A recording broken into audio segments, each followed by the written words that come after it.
The Hammer of God. The little village of Bowen Beacon was perched on a hill so steep that the tall spire of its church seemed only like the peak of a small mountain. At the foot of the church stood a smithy, generally red with fires, and always littered with hammers and scraps of iron.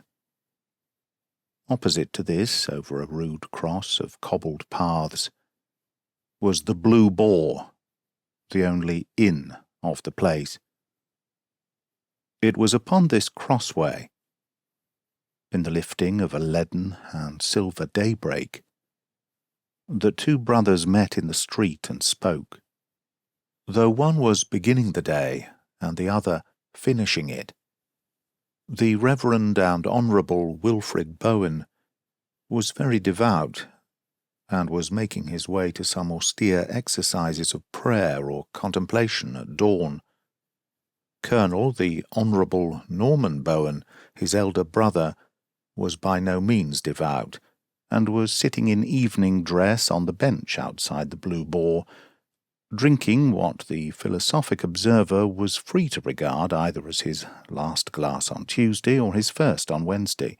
The Colonel was not particular. The Bowens were one of the very few aristocratic families really dating from the Middle Ages, and their pennon had actually seen Palestine. But it is a great mistake to suppose that such houses stand high in chivalric tradition. Few except the poor preserve traditions. Aristocrats live not in traditions, but in fashions. The Bowens had been Mohocks under Queen Anne and Mashers under Queen Victoria. But like more than one of the really ancient houses, they had rotted in the last 2 centuries into mere drunkards and dandy degenerates, till there had even come a whisper of insanity. Certainly there was something hardly human about the Colonel's wolfish pursuit of pleasure, and his chronic resolution not to go home till morning had a touch of the hideous clarity of insomnia. He was a tall, fine animal, elderly, but with hair still startlingly yellow. He would have looked merely blonde and leonine, but his blue eyes were sunk so deep in his face that they looked black. They were a little too close together. He had very long yellow moustaches, on each side of them a fold or furrow from nostril to jaw, so that a sneer seemed cut into his face. Over his evening clothes he wore a curious pale yellow coat that looked more like a very light dressing gown than an overcoat, and on the back of his head was stuck an extraordinary broad-brimmed hat of a bright green colour, evidently some oriental curiosity caught up at random.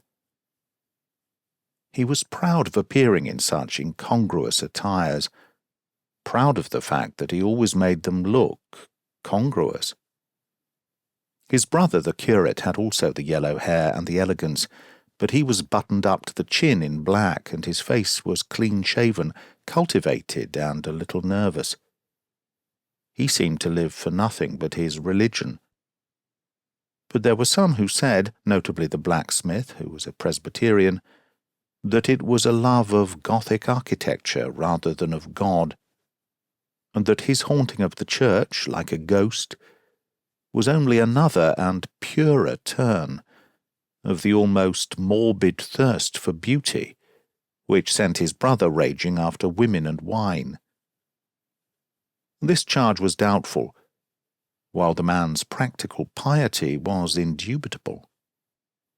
Indeed, the charge was mostly an ignorant misunderstanding of the love of solitude and secret prayer, and was founded on his being often found kneeling, not before the altar, but in peculiar places, in the crypts or gallery, or even in the belfry. He was at the moment about to enter the church through the yard of the smithy, but stopped and frowned a little as he saw his brother's cavernous eyes staring in the same direction. On the hypothesis that the colonel was interested in the church, he did not waste any speculations. There only remained the blacksmith shop.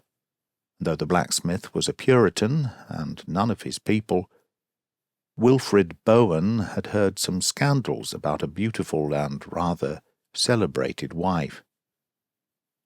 He flung a suspicious look across the shed, and the colonel stood up, laughing, to speak to him. "Good morning, Wilfred," he said. "Like a good landlord, I am watching sleeplessly over my people. I'm going to call on the blacksmith." Wilfred looked at the ground and said, "The blacksmith is out. He is over at Greenford." "I know," answered the other with silent laughter. "That is why I am calling on him." "Norman," said the cleric, with his eyes on a pebble in the road, "are you ever afraid of thunderbolts?" "What do you mean?" asked the colonel. "Is your hobby meteorology?" "I mean," said Wilfred without looking up, "do you ever think that God might strike you in the street?" "I beg your pardon," said the colonel. "I see your hobby is folklore." "I know your hobby is blasphemy," retorted the religious man, stung in the one live place of his nature. "But if you do not fear God, you have good reason to fear man." The elder raised his eyebrows politely. "Fear man?" he said. "Barnes the blacksmith is the biggest and strongest man for 40 miles round," said the clergyman sternly. "I know you are no coward or weakling, but he could throw you over the wall." This struck home, being true, and the lowering line by mouth and nostril darkened and deepened. For a moment he stood with the heavy sneer on his face.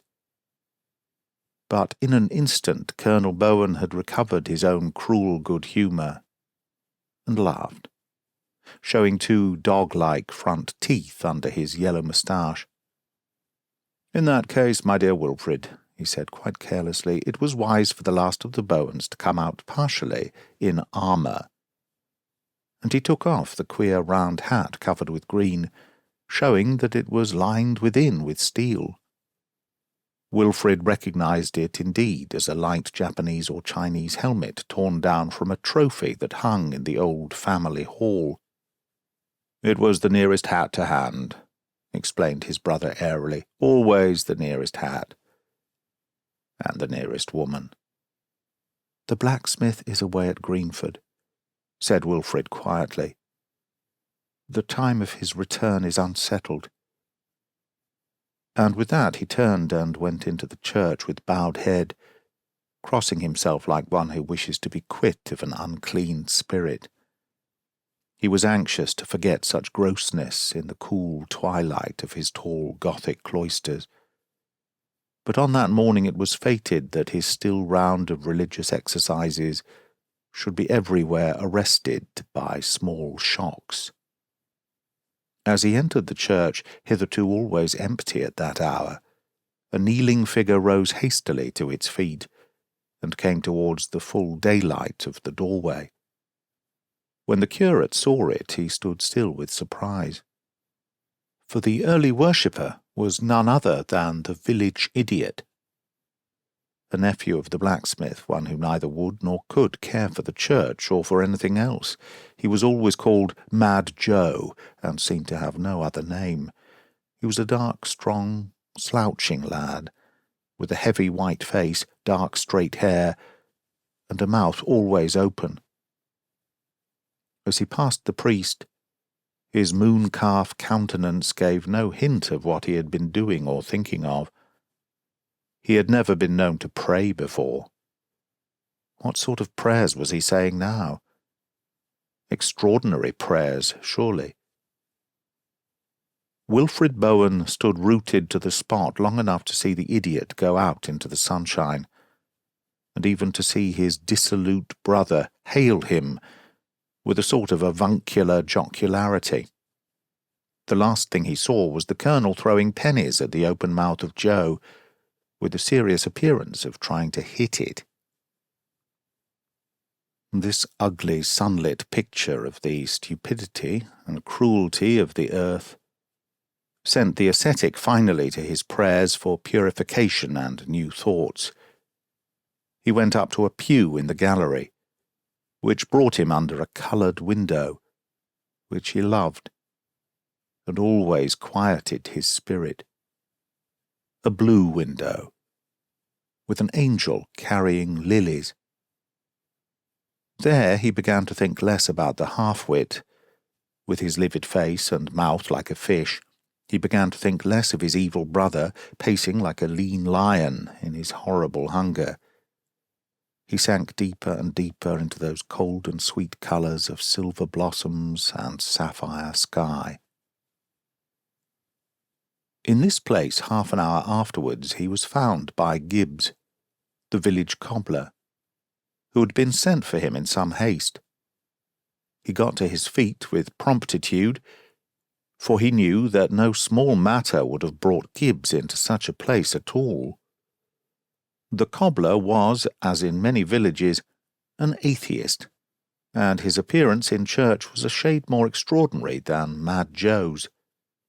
It was a morning of theological enigmas. "What is it?" asked Wilfred Bowen rather stiffly, but putting out a trembling hand for his hat. The atheist spoke in a tone that, coming from him, was quite startlingly respectful, and even, as it were, huskily sympathetic. "You must excuse me, sir," he said in a hoarse whisper, "but we didn't think it right not to let you know at once. I'm afraid a rather dreadful thing has happened, sir. I'm afraid your brother—" Wilfred clenched his frail hands. "What devilry has he done now?" he cried in voluntary passion. "Why, sir," said the cobbler, coughing, "I'm afraid he's done nothing, and won't do anything. I'm afraid he's done for. You would really better come down, sir." The curate followed the cobbler down a short winding stair, which brought them out at an entrance rather higher than the street. Bowen saw the tragedy in one glance. Flat underneath him, like a plan. In the yard of the smithy were standing 5 or 6 men, mostly in black, one in an inspector's uniform. They included the doctor, the Presbyterian minister, and the priest from the local Roman Catholic chapel, to which the blacksmith's wife belonged. The latter was speaking to her, indeed, very rapidly, in an undertone, as she, a magnificent woman with red gold hair, was sobbing blindly on a bench. Between these two groups, and just clear of the main heap of hammers, lay a man in evening dress, spread-eagled and flat on his face. From the height above, Wilfred could have sworn to every item of his costume and appearance, down to the Bowen rings upon his fingers. But the skull was only a hideous splash, like a star of blackness and blood. Wilfred Bowen gave but one glance and ran down the steps into the yard. The doctor, who was the family physician, saluted him, but he scarcely took any notice. He could only stammer out, "My brother is dead. What does it mean? What is this horrible mystery?" There was an unhappy silence, and then the cobbler, the most outspoken man present, answered. "Plenty of horror, sir," he said, "but not much mystery." "What do you mean?" asked Wilfred with a white face. "It's plain enough," answered Gibbs. "There is only one man for 40 miles round that could have struck such a blow as that, and he's the man that had most reason to." "We must not prejudge anything," put in the doctor. a tall, black-bearded man, rather nervously. "But it is competent for me to corroborate what Mr. Gibbs says about the nature of the blow, sir. It is an incredible blow. Mr. Gibbs says that only one man in this district could have done it. I should have said myself that nobody could have done it." A shudder of superstition went through the slight figure of the curate. "I can hardly understand," he said. "Mr. Bowen," said the doctor in a low voice, "metaphors literally fail me. It is inadequate to say that the skull was smashed to bits like an eggshell. Fragments of bone were driven into the body and the ground, like bullets into a mud wall. Oh, it was the hand of a giant." He was silent a moment, looking grimly through his glasses. Then he added, "The thing has one advantage, that it clears most people of suspicion at one stroke. If you or I or any normally made man in the country were accused of this crime, we should be acquitted, as an infant would be acquitted of stealing the Nelson's column."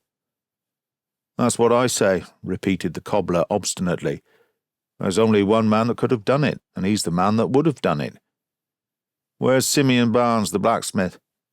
"He's over at Greenford," faltered the curate. "More likely over in France," muttered the cobbler. "No, he is in neither of those places," said a small and colourless voice, which came from the little Roman priest who had joined the group. "As a matter of fact, he's coming up the road at this moment." The little priest was not an interesting man to look at, having stubbly brown hair and a round and stolid face. But if he had been as splendid as Apollo, no one would have looked at him at that moment. Everyone turned round and peered at the pathway which wound across the plain below, along which was indeed walking at his own huge stride, and with a hammer on his shoulder, Simeon, the smith. He was a bony and gigantic man, with deep, dark, sinister eyes, and a dark chin-beard. He was walking and talking quietly with two other men, and though he was never specially cheerful, he seemed quite at his ease. "My God!" cried the atheistic cobbler. "And there's the hammer he did it with." "No," said the inspector, a sensible-looking man with a sandy moustache, speaking for the first time. "There's the hammer he did it with over there by the church wall. We have left it and the body exactly as they are." All glanced round, and the short priest went across and looked down in silence at the tool where it lay. It was one of the smallest and the lightest of the hammers, and would not have caught the eye among the rest. But on the iron edge of it were blood and yellow hair. After a silence, the short priest spoke without looking up, and there was a new note in his dull voice. "Mr. Gibbs was hardly right," he said, "in saying that there is no mystery. There is at least the mystery of why so big a man should attempt so big a blow with so little a hammer." "Oh, never mind that," cried Gibbs in a fever. "What are we to do with Simeon Barnes?" "Leave him alone," said the priest quietly. "He is coming here of himself. I know those two men with him. They are very good fellows from Greenford, and they have come over about the Presbyterian chapel." Even as he spoke, the tall smith swung round the corner of the church, and strode into his own yard. Then he stood there quite still, and the hammer fell from his hand. The inspector, who had preserved impenetrable propriety, immediately went up to him. "I won't ask you, Mr. Barnes," he said, "whether you know anything about what has happened here. You are not bound to say. I hope you don't know, and that you will be able to prove it. But I must go through the form of arresting you in the King's name for the murder of Colonel Norman Bowen." "You're not bound to say anything," said the cobbler in officious excitement. "They've got to prove everything. They haven't proved yet that it is Colonel Bowen, with the head all smashed up like that." "That won't wash," said the doctor aside to the priest. "That's out of the detective stories. I was the Colonel's medical man, and I knew his body better than he did. He had very fine hands, but quite peculiar ones. The second and third fingers were the same length. Oh, that's the Colonel right enough." As he glanced at the brained corpse upon the ground, the iron eyes of the motionless blacksmith followed them, and rested there also. "Is Colonel Bowen dead?" said the smith quite calmly. "Then he's damned." "Don't say anything! Oh, don't say anything!" cried the atheist cobbler, dancing about in an ecstasy of admiration of the English legal system. For no man is such a legalist as the good secularist. The blacksmith turned on him over his shoulder the august face of a fanatic. "It's well for you infidels to dodge like foxes because the world's law favours you," he said. "But God guards his own in his pocket, as you shall see this day." Then he pointed to the Colonel and said, "When did this dog die in his sins?" "Moderate your language," said the doctor. "Moderate the Bible's language, and I'll moderate mine. When did he die?" "I saw him alive at 6 o'clock this morning," stammered Wilfred Bowen. "God is good," said the smith. "Mr. Inspector, I have not the slightest objection to being arrested. It is you who may object to arresting me. I don't mind leaving the court without a stain on my character. You do mind, perhaps, leaving the court with a bad setback in your career." The solid inspector, for the first time, looked at the blacksmith with a lively eye, as did everybody else, except the short, strange priest, who was still looking down at the little hammer that had dealt the dreadful blow. "There are 2 men standing outside this shop," went on the blacksmith with ponderous lucidity. "Good tradesmen in Greenford, whom you all know, who will swear that they saw me from before midnight till daybreak and long after in the committee room of our revival mission, which sits all night. We save souls so fast. In Greenford itself 20 people could swear to me for all that time. If I were a heathen, Mr. Inspector, I would let you walk on to your downfall. But as a Christian man I feel bound to give you your chance, and ask you whether you will hear my alibi now or in court." The inspector seemed for the first time disturbed, and said, "Of course I should be glad to clear you altogether now." The smith walked out of his yard with the same long and easy stride, and returned to his 2 friends from Greenford, who were indeed friends of nearly everyone present. Each of them said a few words, which no one ever thought of disbelieving. When they had spoken, the innocence of Simeon stood up as solid as the great church above them. One of those silences struck the group, which are more strange and insufferable than any speech. Madly, in order to make conversation, the curate said to the Catholic priest, "You seem very much interested in that hammer, Father Brown." "Yes, I am," said Father Brown. "Why is it such a small hammer?" The doctor swung round on him. "By George, that's true," he cried. "Who would use a little hammer, with 10 larger hammers lying about?" Then he lowered his voice in the curate's ear and said, "Only the kind of person that can't lift a large hammer. Is it not a question of force or courage between the sexes? It's a question of lifting power in the shoulders. A bold woman could commit 10 murders with a light hammer and never turn a hair. She could not kill a beetle with a heavy one." Wilfred Bowen was staring at him with a sort of hypnotized horror, while Father Brown listened with his head a little on one side, really interested and attentive. The doctor went on with more hissing emphasis. "Why do these idiots always assume that the only person who hates the wife's lover is the wife's husband? 9 times out of 10, the person who most hates the wife's lover is the wife. Who knows what insolence or treachery he had shown her? Look there. He made a momentary gesture towards the red-haired woman on the bench. She had lifted her head at last, and the tears were drying on her splendid face. But the eyes were fixed on the corpse, with an electric glare that had in it something of idiocy. The Rev. Wilfred Bowen made a limp gesture as if waving away all desire to know. But Father Brown, dusting off his sleeve some ashes blown from the furnace, spoke in his indifferent way. "You are like so many doctors," he said. "Your mental science is really suggestive. It is your physical science that is utterly impossible. I agree that the woman wants to kill the correspondent much more than the petitioner does, and I agree that a woman will always pick up a small hammer instead of a big one. But the difficulty is one of physical impossibility. No woman ever born could have smashed a man's skull out flat like that."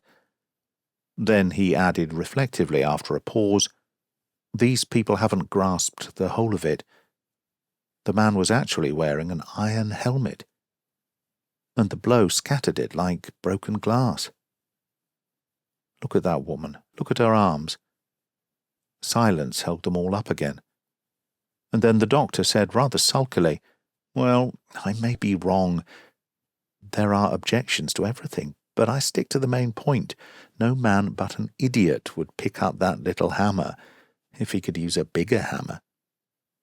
With that, the lean and quivering hands of Wilfred Bowen went up to his head and seemed to clutch his scanty yellow hair. After an instant they dropped, and he cried, "That was the word I wanted. You have said the word." Then he continued, mastering his discomposure, "The words you said were, 'No man but an idiot would pick up the small hammer.'" "Yes," said the doctor. "Well?" "Well," said the curate, "no man but an idiot did." The rest stared at him with eyes arrested and riveted, and he went on in a febrile and feminine agitation. "I'm a priest," he cried unsteadily, "and a priest should be no shedder of blood. I mean that he should bring no one to the gallows, and I thank God that I see the criminal clearly now, because he is a criminal who cannot be brought to the gallows." "You will not denounce him?" inquired the doctor. "He would not be hanged if I did denounce him," answered Wilfred, with a wild but curiously happy smile. "When I went into the church this morning I found a madman praying there. That poor Joe, who has been wrong all his life. God knows what he prayed, but with such strange folk it is not incredible to suppose that their prayers are all upside down. Very likely a lunatic would pray before killing a man. When I last saw poor Joe, he was with my brother. My brother was mocking him." "By Jove," cried the doctor, "this is talking at last. But how do you explain—" The Reverend Wilfred was almost trembling with the excitement of his own glimpse of the truth. "Don't you see?" he cried feverishly. "That is the only theory that covers both the queer things, that answers both the riddles. The two riddles are the little hammer and the big blow. The smith might have struck the big blow, but would not have chosen the little hammer. His wife would have chosen the little hammer, but she could not have struck the big blow. But the madman might have done both. As for the little hammer, why, he was mad, and might have picked up anything. And for the big blow, have you never heard, Doctor, that a maniac in his paroxysm may have the strength of 10 men? The doctor drew a deep breath and then said, "By golly, I believe you've got it." Father Brown had fixed his eyes on the speaker so long and steadily as to prove that his large grey, ox-like eyes were not quite so insignificant as the rest of his face. When silence had fallen, he said, with marked respect, "Mr. Bowen, yours is the only theory yet propounded, which holds water every way and is essentially unassailable. I think, therefore, that you deserve to be told, on my positive knowledge, that it is not the true one." And with that the odd little man walked away and stared again at the hammer. "That fellow seems to know more than he ought to," whispered the doctor peevishly to Wilfred. "Those popish priests are deucedly sly." "No, no," said Bowen, with a sort of wild fatigue. "It was the lunatic. It was the lunatic." The group of two clerics and the doctor had fallen away from the more official group, containing the inspector and the man he had arrested. Now, however, that their own party had broken up, they heard voices from the others. The priest looked up quietly, and then looked down again, as he heard the blacksmith say in a loud voice, "I hope I've convinced you, Mr. Inspector. I'm a strong man, as you say, but I couldn't have flung my hammer bang here from Greenford. My hammer hasn't got wings that it should come flying half a mile over hedges and fields." The inspector laughed amicably and said, "No, I think you can be considered out of it, though it's one of the rummiest coincidences I ever saw. I can only ask you to give us all the assistance you can in finding a man as big and strong as yourself. By George, you might be useful, if only to hold him. I suppose you yourself have no guess at the man?" "I may have a guess," said the pale smith, "but it is not at a man." Then, seeing the scared eyes turn towards his wife on the bench, he put his huge hand on her shoulder and said, "Nor a woman either." "What do you mean?" asked the inspector jocularly. "You don't think cows use hammers, do you?" "I think no thing of flesh held that hammer," said the blacksmith in a stifled voice. "Mortally speaking, I think the man died alone." Wilfred made a sudden forward movement and peered at him with burning eyes. "Do you mean to say, Barnes," came the sharp voice of the cobbler, "that the hammer jumped up of itself and knocked the man down?" "Oh, you gentlemen may stare and snigger," cried Simeon, "you clergymen who tell us on Sunday in what a stillness the Lord smokes Sennacherib. I believe that one who walks invisible in every house defended the honour of mine, and laid the defiler dead before the door of it. I believe the force in that blow was just the force there is in earthquakes, and no force less." Wilfred said, with a voice utterly undescribable, "I told Norman myself to beware of the thunderbolt." "That agent is outside my jurisdiction," said the inspector with a slight smile.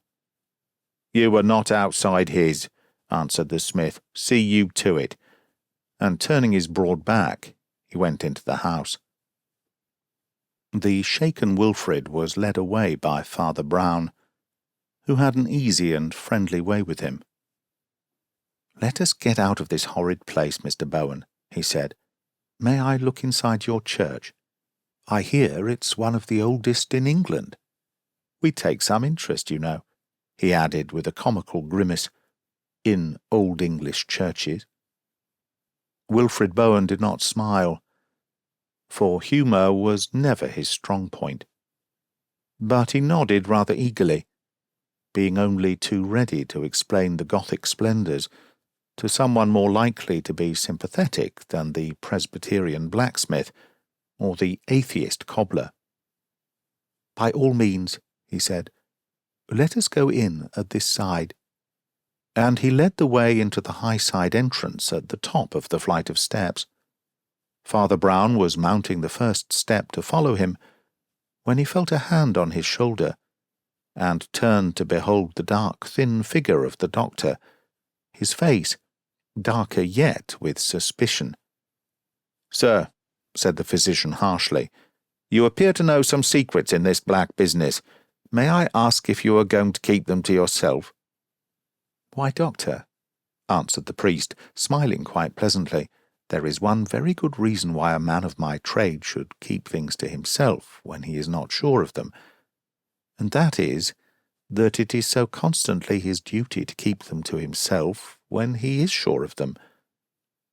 But if you think I have been discourteously reticent with you or anyone, I will go to the extreme limit of my custom. I will give you 2 very large hints. Well, sir, said the doctor gloomily. First, said Father Brown quietly, the thing is quite in your own province. It is a matter of physical science. The blacksmith is mistaken, not perhaps in saying that the blow was divine, but certainly in saying that it came by a miracle. It was no miracle, Doctor, except in so far as man is himself a miracle, with his strange and wicked and yet half-heroic heart. The force that smashed that skull was a force well known to scientists, one of the most frequently debated of the laws of nature. The doctor, who was looking at him with frowning intentness, only said, "And the other hint?" "The other hint is this," said the priest. "Do you remember the blacksmith, though he believes in miracles, talking scornfully of the impossible fairy tale that his hammer had wings and flew 1/2 a mile across country?" "Yes," said the doctor, "I remember that." "Well," added Father Brown with a broad smile, "that fairy tale was the nearest thing to the real truth that has been said today." And with that he turned his back and stumped up the steps after the curate. The Reverend Wilfred, who had been waiting for him, pale and impatient, as if this little delay were the last straw for his nerves, led him immediately to his favourite corner of the church, that part of the gallery closest to the carved roof, and lit by the wonderful window with the angel.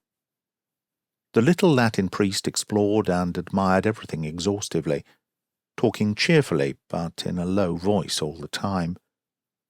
When in the course of his investigation he found the side exit and the winding stair down which Wilfred had rushed to find his brother dead, Father Brown ran not down, but up, with the agility of a monkey, and his clear voice came from an outer platform above. "Come up here, Mr. Bowen," he called. "The air will do you good." Bowen followed him, and came out on a kind of stone gallery or balcony outside the building, from which one could see the illimitable plain in which their small hill stood, wooded away to the purple horizon and dotted with villages and farms. Clear and square, but quite small beneath them, was the blacksmith's yard, where the inspector still stood taking notes, and the corpse still lay like a smashed fly. "Might be the map of the world, mightn't it?" said Father Brown. "Yes," said Bowen very gravely, and nodded his head. Immediately behind and about them, the lines of the Gothic building plunged outwards into the void, with a sickening swiftness akin to suicide. There is that element of Titan energy in the architecture of the Middle Ages that, from whatever aspect it be seen, it always seems to be rushing away, like the strong back of some maddened horse.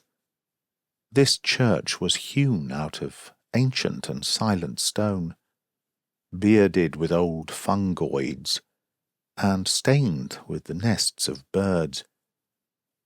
And yet, when they saw it from below, it sprang like a fountain at the stars, and when they saw it as now from above, it poured like a cataract into a voiceless pit.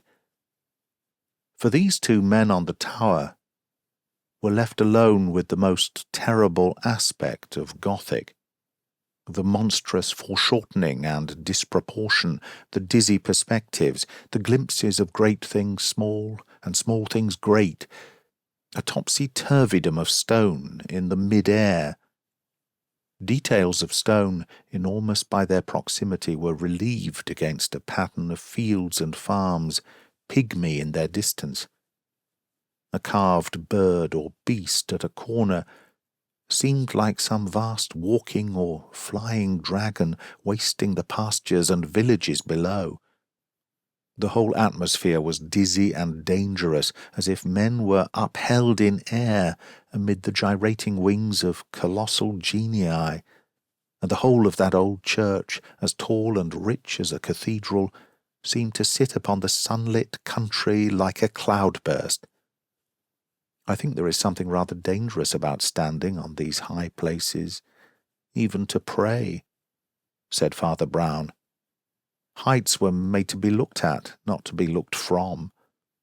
Do you mean that one may fall over? Asked Wilfred. I mean that one's soul may fall if one's body doesn't, said the other priest. I scarcely understand you, remarked Bowen indistinctly. Look at that blacksmith, for instance, went on Father Brown calmly. A good man, but not a Christian. Hard, imperious, unforgiving. Well, his Scotch religion was made up by men who prayed on hills and high crags, and learnt to look down on the world more than to look up at heaven. Humility is the mother of giants. One sees great things from the valley, only small things from the peak. But he didn't do it, said Bowen tremulously. No, said the other, in an odd voice. We know he didn't do it. After a moment he resumed, looking tranquilly out over the plain with his pale grey eyes.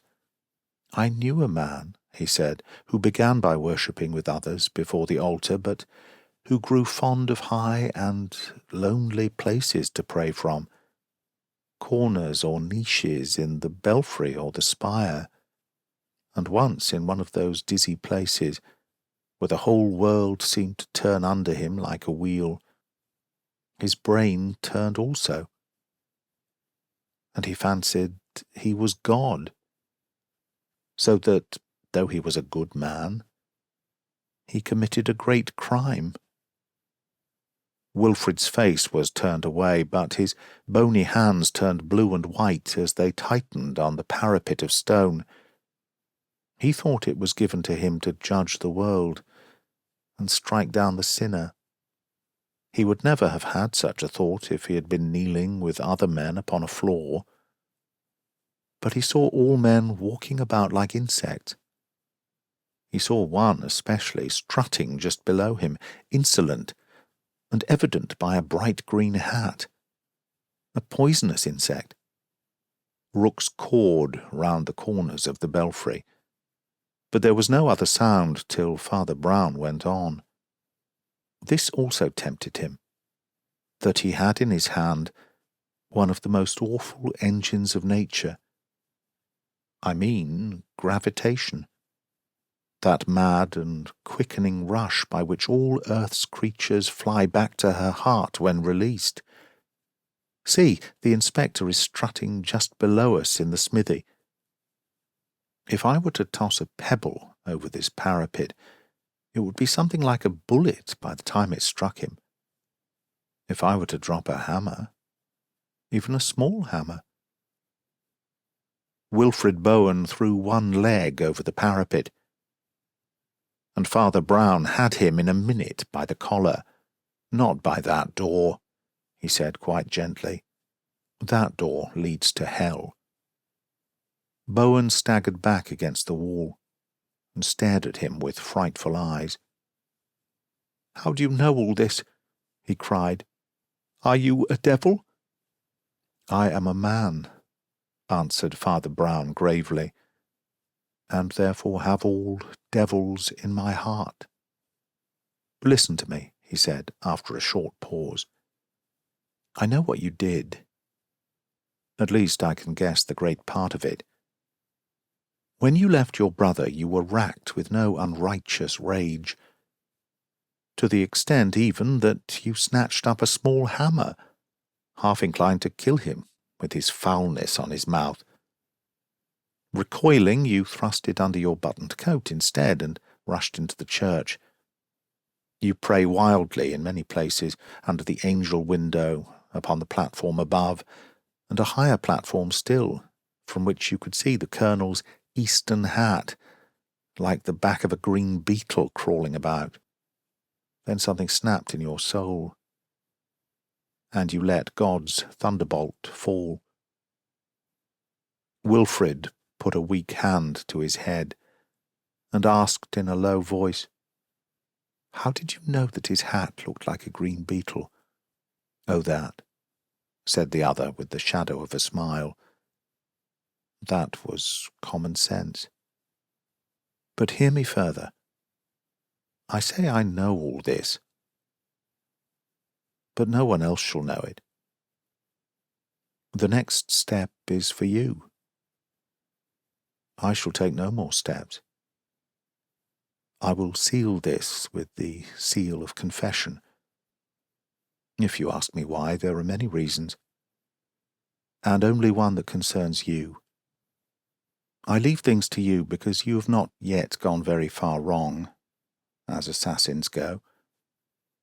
You did not help to fix the crime on the smith when it was easy, or on his wife when that was easy.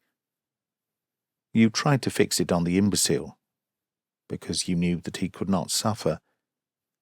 That was one of the gleams that it is my business to find in assassins.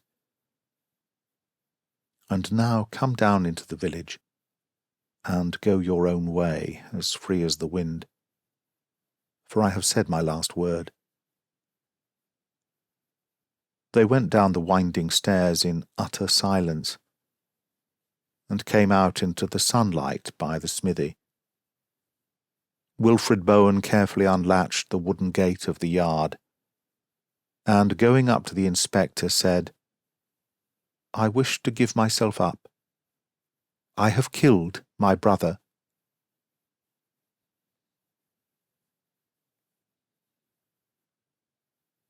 That is the end of The Hammer of God by G.K. Chesterton. Read by Greg Wagland for Magpie Audio 2023. Thank you for listening.